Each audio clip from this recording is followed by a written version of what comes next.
à la division par 0. En informatique, c'est un peu le symbole de l'erreur, du calcul qui plante net. Mais, et si ce n'était pas vraiment un bug? Et si c'était une information cruciale qu'on n'a tout simplement pas encore appris à lire? Si cette erreur contenait en fait la clé? C'est tout le débat qu'on va décortiquer ensemble aujourd'hui. Cette question, elle est vraiment au cœur de tout. Ça vient bousculer des décennies de conventions en informatique. Ça nous invite à voir ce qu'on a toujours considéré comme une impasse, non pas comme un problème, mais comme une nouvelle forme d'information. Pour bien saisir l'enjeu, regardons ce qui se passe aujourd'hui. Quand une division par 0 arrive, c'est souvent ce qu'on appelle une catastrophe du calcul. Imaginez, le flux de données est coupé net, des infos super importantes sont perdues et tout est remplacé par un simple symbole d'erreur. Bon, comment nos ordis gèrent ça aujourd'hui? Eh bien, la réponse se trouve dans une norme industrielle qui fait la loi depuis des dizaines d'années. La règle du jeu, elle est dictée par la norme IEE 754, depuis 1985. C'est elle qui dit à tous les processeurs du monde comment se comporter face à ces opérations un peu délicates. C'est le standard incontesté. Alors, concrètement, qu'est-ce qu'elle dit, cette norme? En gros, il y a 3 cas. D'abord, un nombre qui n'est pas 0, divisé par 0, ça donne l'infini.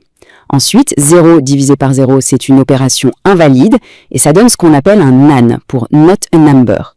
Et enfin, et c'est le point le plus critique, ce NaN, c'est un véritable poison. Une fois qu'il est là, il se propage et il contamine tous les calculs qui suivent. Et cette contagion, elle a des conséquences qui peuvent être dramatiques, surtout dans des domaines de pointe comme l'intelligence artificielle ou les simulations scientifiques.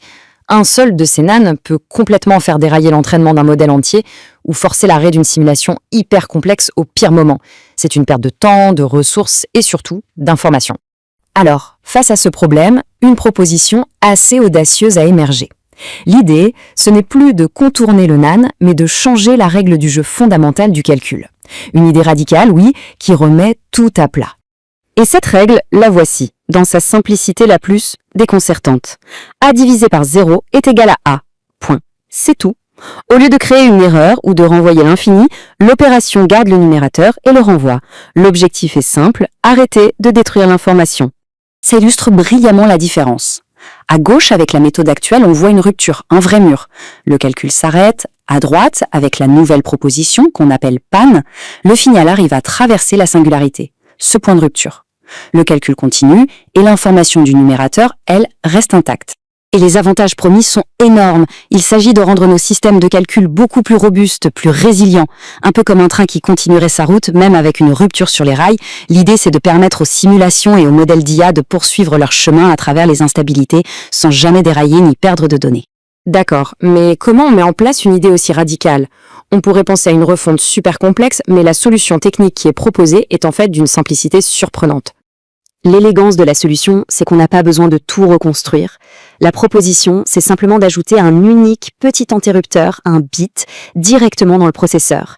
Et ce bit, il permettrait de basculer entre le comportement standard et ce nouveau mode persistant. Ce système à 2 modes, c'est ça la clé.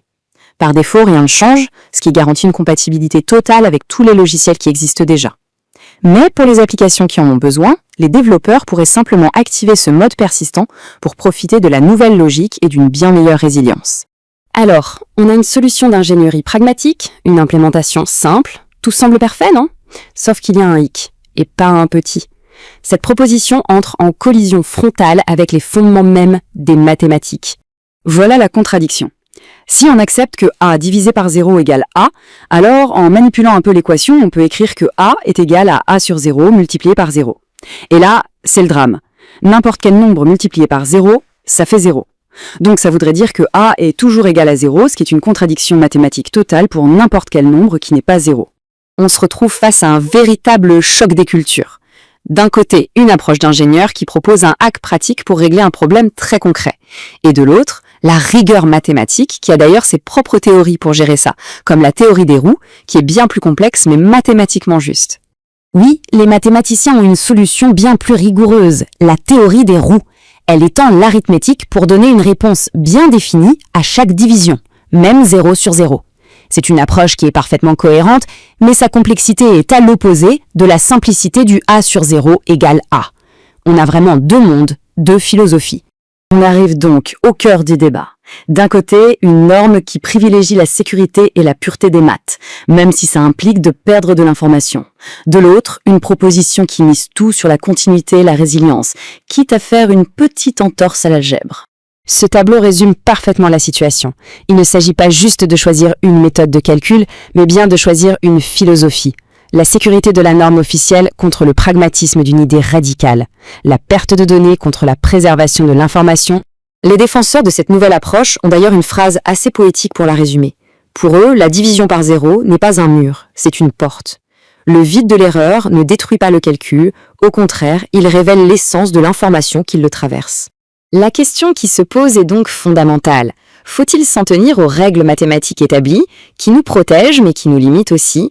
Ou faut-il oser tordre un peu ces règles pour construire des systèmes plus robustes, mieux adaptés aux immenses défis du calcul moderne, comme l'intelligence artificielle? La réponse pourrait bien définir le futur de l'informatique.